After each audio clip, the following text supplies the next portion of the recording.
This video was suggested by BG Alex of the LPM Discord.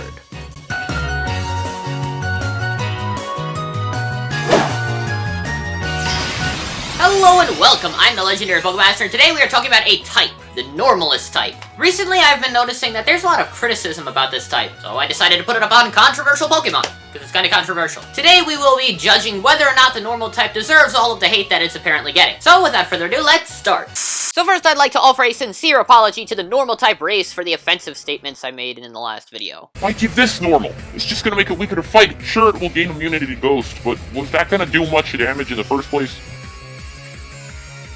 That's water under the bridge. Today, it is my duty to judge these Pokemon fairly. So let's do that. So to judge everyone here, let's look at what they all have in common. The normal type in general has only one weakness, fighting. Its only immunity is Ghost, and it has no resistances. Because of this, all other types deal a regular effectiveness rate on normal types. While this could be considered quite advantageous, it also has hidden drawbacks, most namely that in no situation will normal type moves be super effective. Not even against Ghost, as Ghost is immune to normal as well. This is one of the main points that the normal type haters bring up, as it provides a strain on the ways you could work this type to your advantage. After all, fighting is more common than Ghost on the battlefield. Another chief complaint these normal type haters have is this.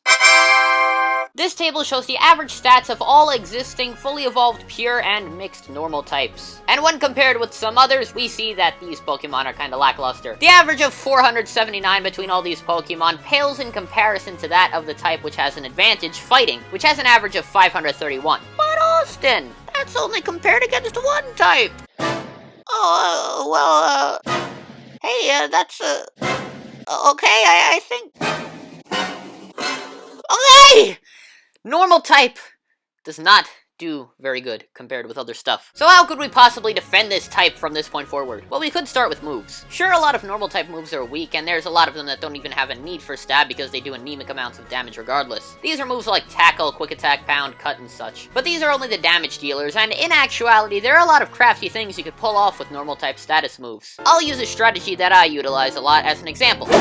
In this, we'll be using Lanoon. When you look at it, it is the epitome of all those terrible things we just talked about. We've got nothing to pack power with, a low base stat total in general, and a seemingly mediocre moveset. However, when you look between the lines, normal type moves really help this thing out. And when we utilize two of these, Belly Drum and Extreme Speed, which are kind of hard to get on this thing, we can actually do a lot of damage. First, I'd have Lanoon hold a Figgy Berry, ensuring that it has a nature that won't result in a negative effect from the berry. When Lanoon is sent out, Belly Drum will probably go first because of Lanoon's only good stat, Speed. This takes away half of Lanoon's current HP for a maximized attack stat, but the Figgy Berry will restore everything you lost, provided you have the Gluttony ability. Then you can just Extreme Speed it to death.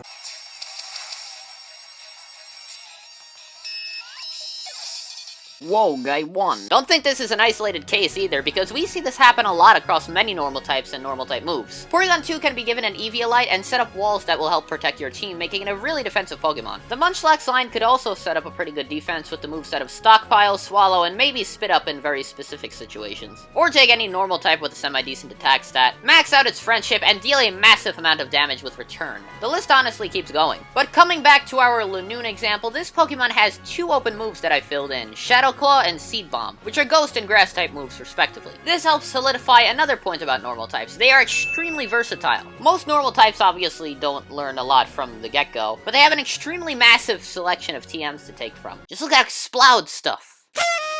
And this essentially carries over to everything except for terrible ones like that. And maybe that. Sure, these moves don't get stabbed like the normal type ones do, but they can still pack a lot of punch provided they're coordinated with a Pokemon's specialty. They could even cover that fighting weakness every now and then. But let's go back for our final point. To this. What trash! These normal types are terrible. How could they do any of that stuff you just said if they can't even attack? Well, that's because most normal type Pokemon are this. Many of the Pokemon you encounter at the beginning of the game are normal types, and thus they're relatively weak. This honestly makes sense, as the most normal stuff you'd ever see would be outside your own house. So these in turn are normal Pokemon. As you get to the tops of mountains or icy caverns and stuff, you don't really see normal Pokemon anymore, thus going with that theme. The normal Pokemon that you do end up seeing later on, though, can pack a lot of power, but these are outliers, and it's just that the average is pulled down by those others. But when we actually look at it, we have a lot of good things like Lopunny, Kangaskhan, Smeargle, Heliolisk, Mega Pidgeot, Chinchino, and of course, Porygon. But in the end, we do need to decide on a stance. So, do normal types actually deserve all the hate that come their way? Well, no. but they still deserve some hate. Normal types have a lot less going for them than other types, but there are a handful of normal types that could be really crafty and retain a lot of good strategies. On top of that, normal type moves are sometimes integral to battles, because a lot of status moves that every Pokemon uses are normal type. At the end of the day, this type definitely has a lot of problems, but it doesn't deserve to be completely despised. However, this is only my stance, and since opinions differ, what do you think? Do normal types deserve all the volumes of hate they get, and why? Please leave a comment down below. You can also subscribe to see more videos like this in the future. Regardless, dragon types are the best type, and I will see you in the next video.